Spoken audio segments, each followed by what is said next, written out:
Generally in American history, when we intervene in another country, whether true or not, we come up with a high-minded pretense. Liberating a people, spreading democracy, introducing baseball to the Japanese. They complained at first, but it was totally worth it. On what moral foundation will this conflict be framed? We're going to have presence in Venezuela as it pertains to oil. We're going to get the oil flowing the way it should be. Seems a little on the nose. Oil, precious commodity, certainly, but not the reason a country formed 250 years ago on the ideas of liberty and self-determination would go into a country and snatch a man at night. There must be a slightly more noble pretense. We're going to be taking out a tremendous amount of wealth out of the ground. We need total access. We need access to the oil. Sir, again,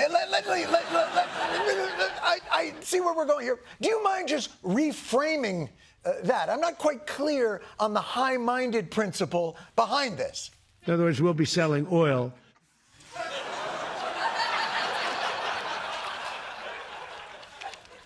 Is this your first war? I mean, what the f***? The terrifying responsibility of so many lives held in his hands. Let me reassure you, he's fine. Here we are. And if you look, come to think of it, well, I got to look at this myself.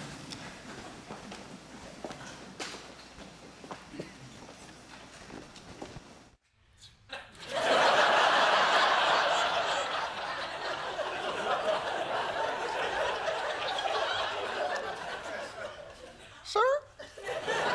We're trying to have an urgent meeting on possibly the collapse of a petrostate. You're gonna just gotta walk over to the window and look at Rubio and Vance. Look at the faces on Heckle and Jekyll over there. Just look at it smiling like, oh, Paul. He's so cute. You should see him when the ice cream truck goes by. Wow. What a view. This is the door to the ballroom. Well, what did you have? Really, this meeting is the moment for your funny ballroom act 'em out? Armed gangs are roaming freely through both of the countries you say you run right now. But go ahead, take a moment to look at what might be through the window. You're like the Walt Disney of chaos. All it takes is imagination. And by the way, if you're getting up and walking to the window, and you don't think that's enough of a doddering old man move, old Cankles McGee had one more chewable Tums up his sleeve. You're all going to do very well. I think really very well. Marco just gave me a note. Go back to Chevron. They want to discuss something. Go ahead. I'm going back to Chevron, Marco. Thank you, Marco.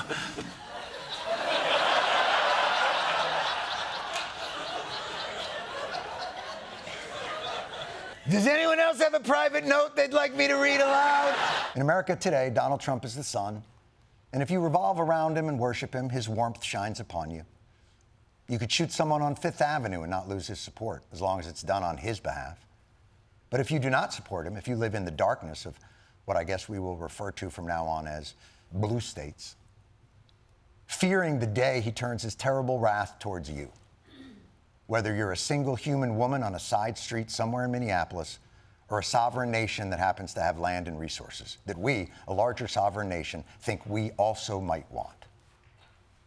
And so his people are making a bet that adhering to a principle of forced compliance and coercion will give us a more stable and prosperous America than a principle of shared alliance and common interest. It's kind of a tough bet because I read somewhere, I don't know where, that people have inalienable rights granted by a creator, not a king. So holding that coerced world together is going to be kind of a tall task. But if anybody's up for it, it's Donald Trump, a man with unrivaled focus and discipline. Actually, you know what? Could you give me a second? I'm so curious. I just want to go and see. Can anyone follow up with the president about this weapon? You talked about the weapon, the discombobulator. What is that? Discombobulator. Well, I'm not allowed to talk about it. But what does it do? Let me just tell you, you know what it does? None of their equipment works. That's what it does. Okay. So you said you're not allowed to talk about it, but it kind of feels like you talked about it? This dude cannot keep a secret. This is how you know there's no aliens. Because day one, Trump would have been like, I'm not supposed to say anything, but they have 3 boobs! But thanks. Yeah, 3 boobs. Hell yeah. Hell yeah. Hell yeah. I love this audience. But thanks for the lowdown on the discombobulator, by the way. Who came up with this name? It was my name. I'm very proud of the name. Yeah. And it is a great name, Mr. President. It does not sound like a weapon in Paw Patrol at all. But still, can you be a bit more specific about how the discombobulator discombobulates? Like, is it a laser beam or electrical pulse? Everything was discombobulated. It was, you know, practically a shot wasn't, you know, they were ready. Right. And when we came, I mean, they couldn't do anything. You saw this in the video. You could tell. Tom, it discombobulated everything. Tom, you f***ing idiot. What part of discombobulator don't you understand? Do you think I'm just talking nonsense here? But Iran has now closed the Strait of Hormuz, leading to surging gas prices and risking the global economy. Of course, there was no way to know that that was going to happen. General Dan Kane, the chairman of the Joint Chiefs of Staff, warned President Trump that Iran could close the Strait of Hormuz. President Trump acknowledged the risk, but told his team that Tehran would likely capitulate before closing the strait. Oh, what the?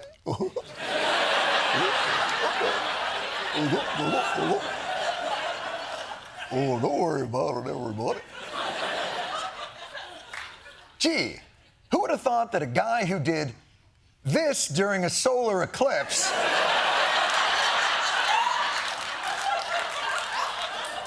would ignore a warning? Oh, by the way, my favorite part of that goes, he looks up at a solar eclipse 3 times. That hurts. Yep. But not to worry, this sudden bottleneck of the world's oil supply, it's not a big deal. It's barely closed. The only thing prohibiting transit in the Straits right now is Iran shooting at shipping. It is open for transit should Iran not do that.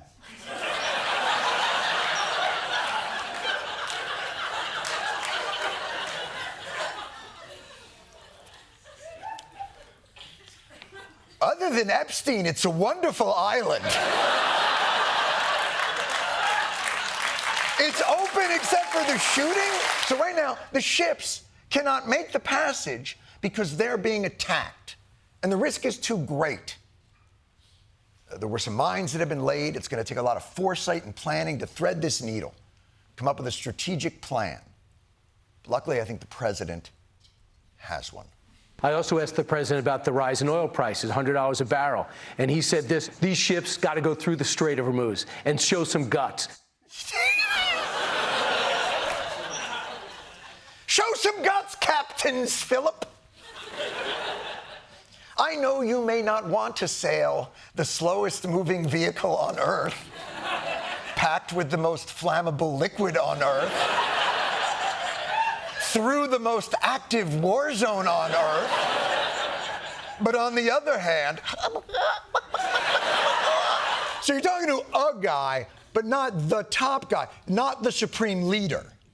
No, not the supreme leader, but the people that seem to be running it.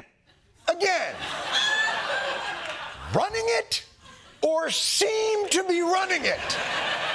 It's a big difference. Hey, where's our car? Oh, I gave it to the guy who seems to be the valet. He had a jacket, he was standing by the curb, seemed like a top guy, and he did take the car.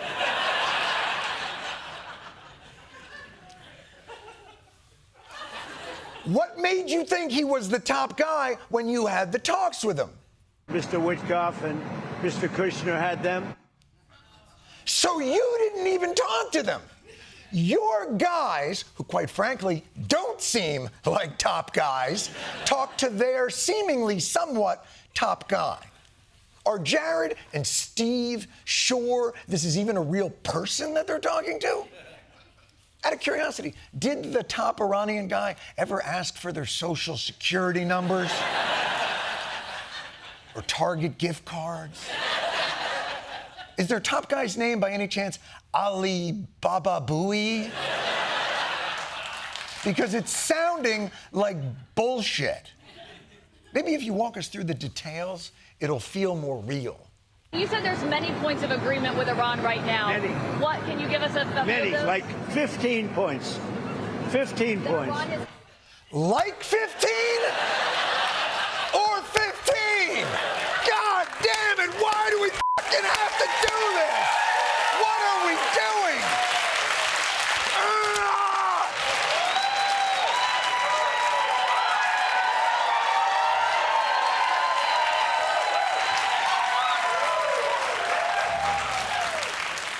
Well. Looks like the creatine is working.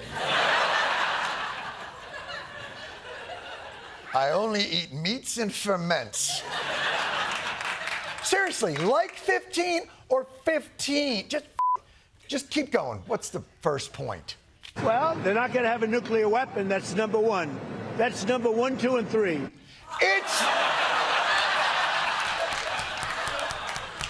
I want to believe this is real, but there's no way that your 15-point agreement, 1, 2, and 3 are no nuclear. First of all, that makes it a 13-point agreement, just right off the bat.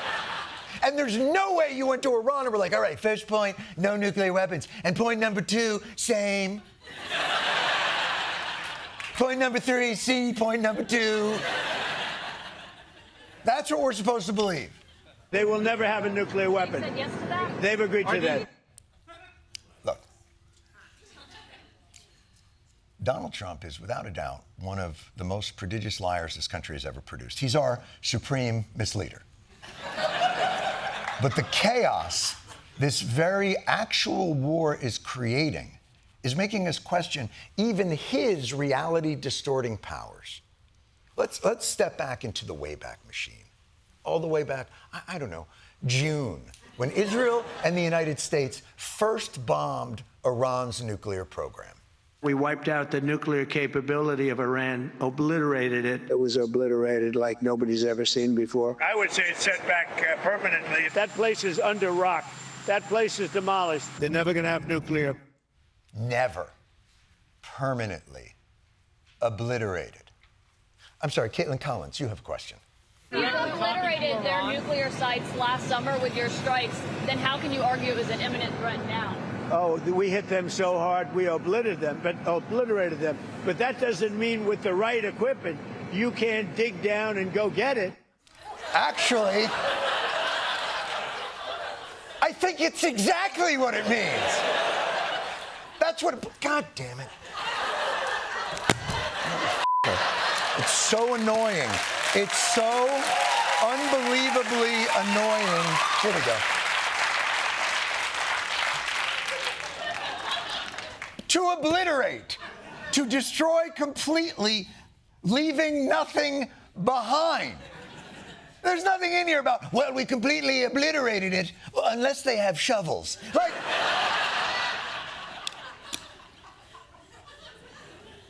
by the way, nuclear question aside, are they even opening the Strait of Hormuz? Isn't that what prompted your apocalyptic ultimatum in the first place? That'll be opened very soon if this works. How soon? And who's in control of it? Will Iran still be able to control the flow of oil? Be jointly controlled. By who? Maybe me. Maybe me. You want the United States to be in Me control? and the Ayatollah, whoever the Ayatollah is. Coming soon. From Skydance, Paramount Brothers, Amazon, Comcast. Two bitter enemies put aside their differences and learn that oil's fair in love and war. Will opening a strait open their hearts? Premieres on Paramount Plus minus divided by. and has already been canceled. Who the f even thought it was a good idea to send America's most hair-trigger agency into America's most hair-raising environment? Whose idea was that to put ICE at the airport? That was mine.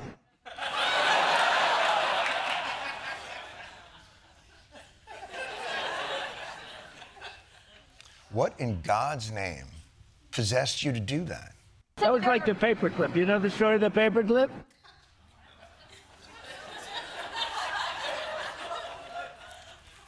How many more years of this shit? Go ahead.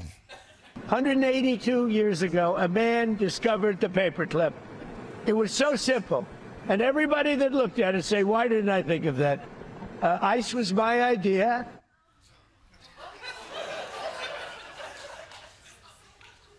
Right now in Iran, they're going, are we talking to a top guy? Because I don't think this is a top guy. Yeah, we were talking about negotiating nuclear, and then he just went off on fucking paper clips. Why did I bomb Iran? Well, do you know the story of 2,000 flushes blue?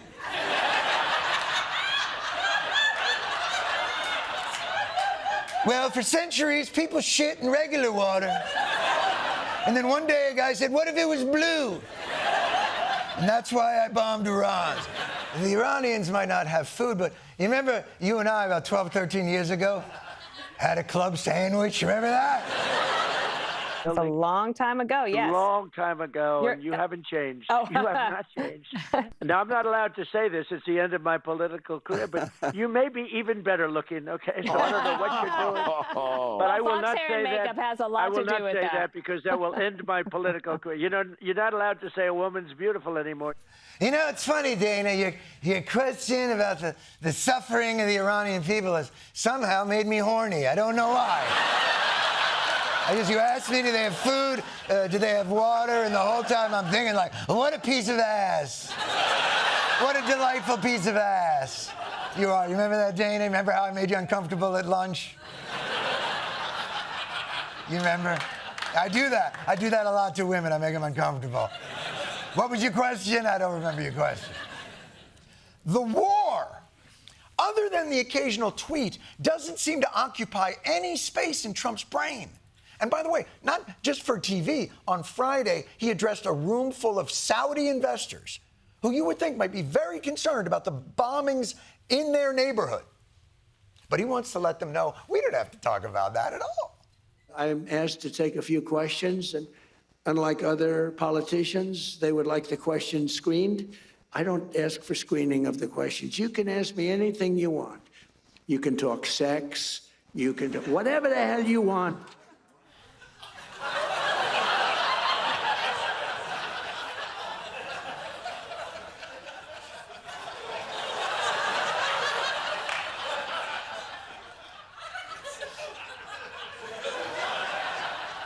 We can ask about sex.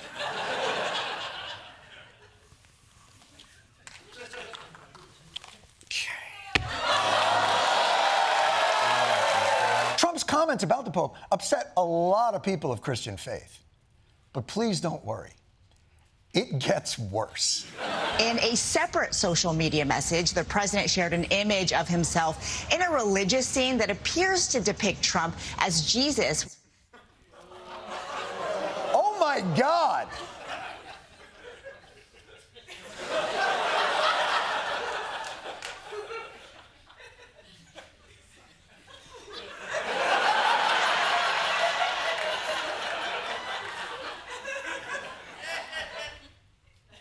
Wait, the guy in the bed, can I just... I know I don't have the vigor and spunk of my MTV days. But I didn't know we were here already. By the way, can I tell you my favorite thing about this picture? I like how there's only so much AI can do. Like, AI is like, look, I can give you the fireworks and the healing powers, and I can make you Jesus, but you weigh what you weigh. Sorry, it just is what it is. Listen, I plugged in all the shit. Give me the flag, make me Jesus, do the Eagles. And then he was like, and make me 185. And I'm like, can't do it. You're gonna have to be fat, Jesus. Sorry, Chubbs. That's me entering the program. Now, apparently, not everyone in the Christian community took too kindly to Trump portraying himself this way. And the backlash was bad enough that Trump was forced to come up with his own incredibly plausible cover story. Mr. President, did you post that picture of yourself depicted as Jesus Christ? Well, it wasn't depicted. It was me. I did post it, and I thought it was me as a doctor.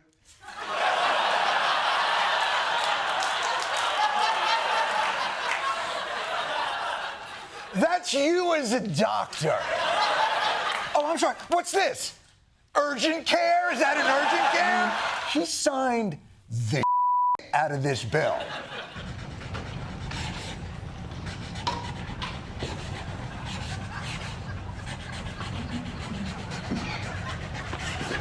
Ooh, that's a good one. Oh, I want to get one. See that, Joe? You think Biden can do that? He can.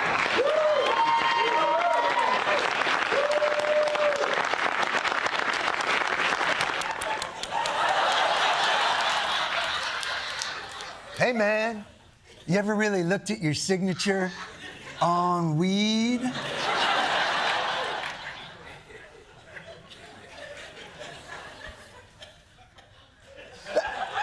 Look, I think it's a good thing what he did. I swear to God, it's a good thing what he did. And this is not political. I don't mean this as political, but it was weird as the way he signed that. It was weird. Like, I'm looking at that signature right now. Does that even say Donald Trump? The last name is longer than his first name. It looks like it says Leonard Skinner. It doesn't even, it doesn't make any sense. But the president's allies knew all along what time it was. The president is playing chess when the rest of the world is playing checkers. That's how he does it. I can't believe at the beginning, when the whole thing started, that the rest of the world didn't say, wait, why are you playing? Why do you have a horse in a castle? And we have the little discs. What kind of chess were they playing? He's playing three-dimensional chess. Four-dimensional chess. Playing 5D chess.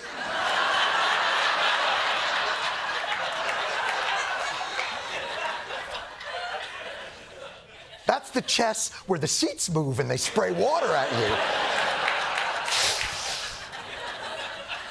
I'm sorry, analyst Dean Cain, could you expand on that? President Trump is playing 5D chess. The dominoes are slowly just falling and toppling. What game is he playing? Is it chess? He's playing chess, and then the dominoes. He's at checkers, ordering dominoes. The point is, I'm hungry. And while the world played Jenga, Donald Trump is playing Hungry, Hungry Hippos, whatever the analogy is. Anybody running for president or vice president should take a cognitive test. So I've taken 3. No president, think of this, has ever taken 1. Kind of a weird flex. It's like bragging about being the only kid in school who gets a special helper.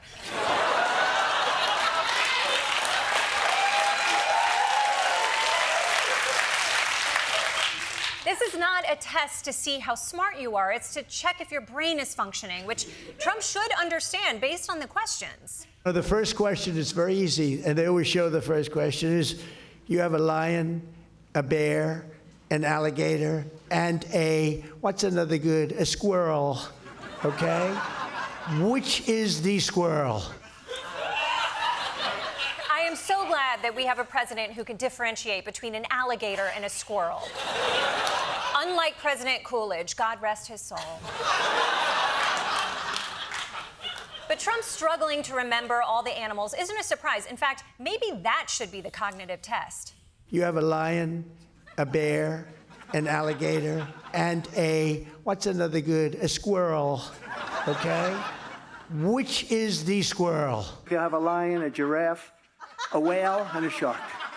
And they'll say, which one's the lion? It's a lion, a giraffe, a bear, and a shark. They say, which one is the bear? A tiger, an elephant, a giraffe, a tiger, a this, a that, a whale, a giraffe, a fish, and a hippopotamus, right? At this point, I'm not even sure there was even a test. I feel like there's a good chance the president was just watching Zootopia. Hey, Trump supporter here. This goes out to Don Jr. and Eric. Where the is my phone? Whoa. Well, it's in your hands, sir. That's how you're recording this, but you know, maybe you're talking about the new Trump mobile phone that Don Jr. and Eric are backing. You must have ordered one of them. I ordered 4 gold Trump phones in the summer. Now we can't get any updates on them. Well, I stand corrected. It was 4 phones from the world's top phone makers, Eric and Don Jr. Look, for those of us who don't remember, last June, the Trump sons introduced the Trump mobile phone, which had one major selling point. You're going to have phones that are made right here in the United States of America. We're going to be building phones in America. It's about time we bring products back to our great country. Built for Americans, by Americans. For Americans, by Americans. Sort of like FUBU. For people who call the cops on people who wear FUBU. But still, a $500 phone made in America? Say what you want about the Trump brothers. This is an incredible deal. And of course, the haters will say that you can't build a phone in America, that the only thing we make here anymore are Nepo babies and look-smaxers, and that this whole thing was just a scam aimed at anyone gullible enough to fall for it. But 600,000 people ignored the haters and put down a $100 deposit because they knew they would be proven right when those phones arrived in August. August came and went. September came and went. At one point, we were promised a November 13 date. Okay, fine, not August. Okay. But November's not bad either. And then November came and went. December came and went. And here we are in May of 2026, and there appears to be no sign of it. Okay, fine, not November or December or January, but we all know the names of months here, okay? So it's taking a long time. But so what? It's worth the wait to finally have a phone that's made in America. USA! USA! The company's website states that the phone, which was originally advertised as being made in America, will now be designed with American values in mind. USA! Values in mind! USA! Values in mind! It's not as chanty as you'd like it to be. Okay, all right. Okay, so the phone went from made in America to designed with American values in mind. This reminds me of shopping for my kids' fruit snacks. Some are made with real fruit, and some are inspired by the idea of a strawberry. All right, fine. It's disappointing that they couldn't make it in America, but hey, the important thing is that you're absolutely still getting a phone. The company behind Trump Mobile quietly updating its pre-order terms and conditions last month to clarify that it, quote, does not guarantee that a device will be produced or made available for purchase. Holy shit! After people bought the phone, they changed the terms and conditions to say there might never be a phone. That feels less like a terms and conditions and more like a gotcha, bitch. And no wonder the MAGA base is so upset. I mean, I'd be furious too. And the Trump sons must have heard the cries from inside the F-150 because suddenly the Trump phone is about to come out again. Some of President Trump's mobile phones should be shipped out this week. That's according to Trump Mobile CEO Pat O'Brien. This week? Where on earth are they going to find 600,000 phones to ship? Oh, okay.